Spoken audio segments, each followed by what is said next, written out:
Our minds are some of the busiest places in the known universe. It's estimated that beneath a deceptively calm exterior, some 70,000 separate thoughts hurry through our consciousness from the moment we wake up to the time we slip into sleep.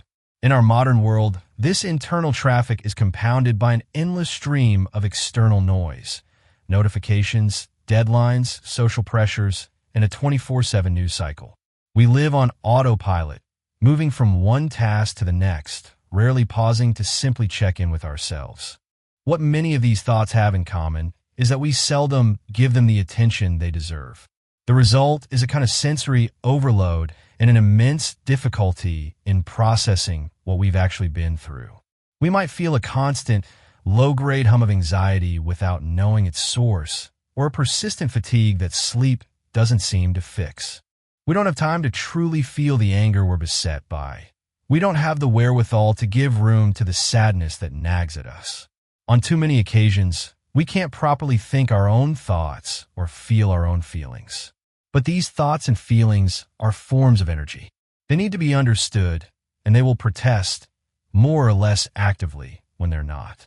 Anger that hasn't been given its due will emerge as irritability or a short temper with people we love.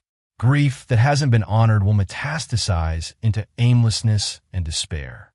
What we often call mental illnesses are frequently the outcome of periods of our lives that we haven't had the strength or opportunity to fully process and mourn. But there is a gentle and powerful way back to ourselves. What can help our troubles is a commitment to self-exploration. That's why we've produced 5 questions that we suggest can be rehearsed every evening as a quiet ritual before sleep. They will help to appease the sources of our troubles and reconnect you with your inner world. First question: what am I really worried about? This question recognizes something rather unusual about how we operate. We frequently don't stop to ask ourselves what we're truly worried about. Worry often presents itself as a vague, free-floating anxiety.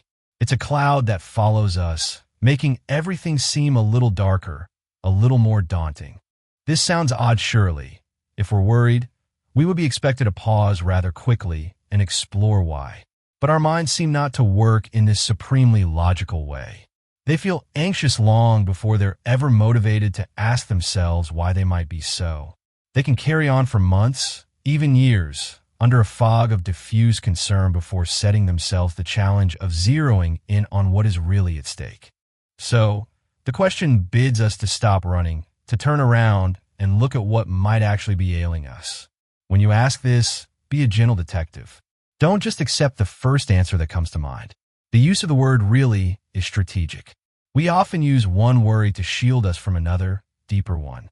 We worry about an upcoming interview to protect us from worrying about the state of our relationship. We worry about money in order not to worry about our health or our own mortality. So, it can be helpful to keep a supplementary inquiry in mind. What worry might lie behind the worry that is currently obsessing me? If you're worried about a work deadline, ask why. Perhaps the real worry is about being seen as incompetent. Ask why again. Perhaps the true, core worry is a fear of not being worthy or secure. Naming the specific dragon, even if you can't slay it tonight, robs it of its shadowy, monstrous power. Second question: what am I presently sad about? We can make a generalization. We go around being far braver than is good for us. Our culture often rewards a brave face. We are told to stay positive, look on the bright side, or just get over it. Because we need to get on with the practicalities of the day, we frequently push to the side all the slights, hurts, disappointments, and griefs that flow through our river of consciousness.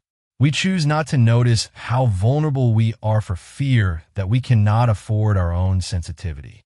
But stoicism and strength carry their own dangers. Unacknowledged sadness doesn't disappear, it settles into our bones. With the help of this question, we should give ourselves time to notice that despite our competent and strong exteriors, lots of smaller and larger things have managed to hurt us today, like every day. Perhaps someone didn't laugh when we told a joke. Our partner has been a little distant of late. A friend didn't call when they said they would.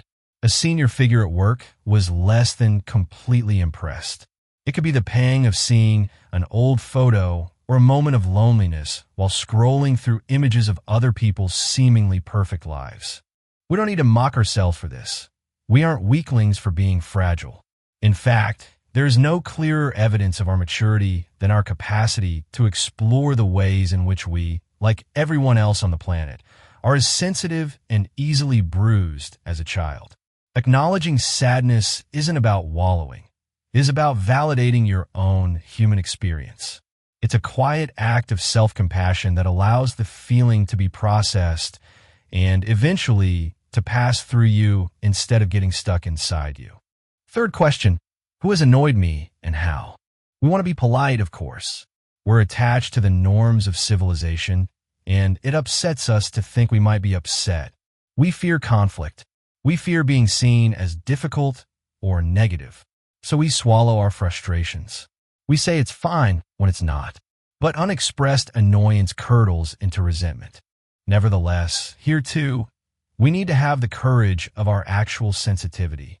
No day goes by without someone annoying us in some rather fundamental way, usually without them in any way meaning to. Our spirits will be lighter if we can bring ourselves to spell out the injury. What happened? How did it make us feel? What might we tell ourselves to re-find equilibrium?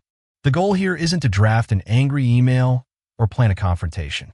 It is simply to say to yourself, in the safety of your own mind, when my colleague took credit for my idea, it made me feel invisible and angry. When my friend was late again, it felt like my time wasn't being respected. This internal validation is crucial.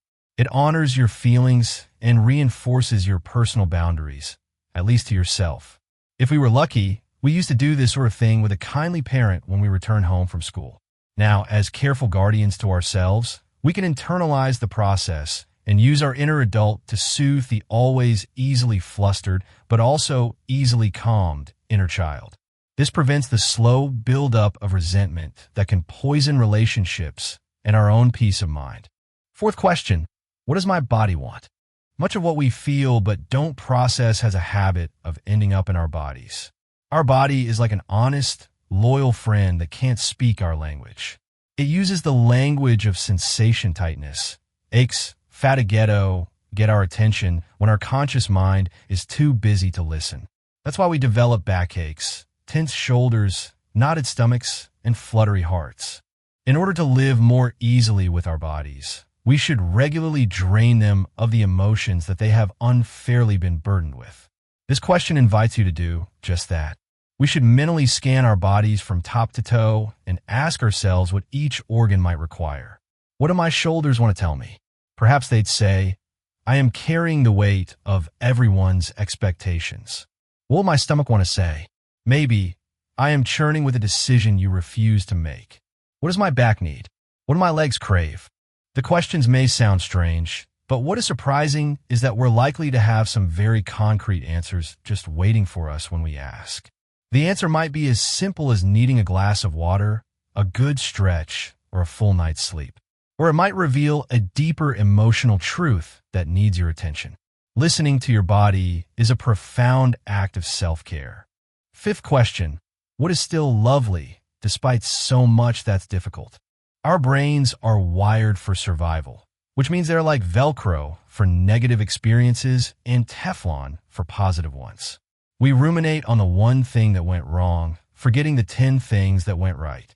This is why gratitude and appreciation must be an active, conscious practice. Every day brings us up against a range of things that still delight and enchant us. Often, these elements are small. The light on the kitchen wall in the morning, a child holding their parent's hand at the bus stop, the perfect taste of a fig we had at lunchtime, the warmth of a coffee mug, or the kindness in a stranger's smile. These might not sound like things we should bother to register, but when summoned up in their full richness and held in our attention for a few moments, they can help fortify us against the voices of despair. Don't just say a nice sunset. Try to recall the specific shade of orange-pink behind the silhouetted trees. Don't just say my pet. Remember the feeling of their soft fur under your hand. We tend to assume that if something is lovely, it will strike our minds as being so with full force, without us needing to do anything supplementary. The reality is stranger. We need to make a conscious effort to squeeze joy out of beneficial elements that might otherwise be forgotten without notice. This practice is not about ignoring the difficult parts of life. It's about balancing the ledger. It's a conscious act of resilience, reminding you that even on the hardest days, there is still beauty, still grace, still something to hold on to. When Socrates, apparently the wisest man of antiquity, was asked to define our highest purpose as human beings, he offered a still legendary answer: to know ourselves. We should aspire to be people who never cease to try to make sense of themselves. At first, this nightly practice might feel awkward.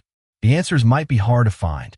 But over time, as you consistently make this small appointment with yourself, you build a stronger inner compass. You become a better friend to yourself. You learn to navigate your inner landscape with more confidence and less fear. At the close of every day, we should devote ourselves constantly to trying to shrink the scale of the darkness within us, bringing what was once in shadow closer to the light of interpretation, so that we stand a chance of becoming slightly less frantic and rather more joyful, creative, and calm creatures. This nightly practice isn't about finding perfect final answers. It is about the gentle, consistent act of returning to yourself.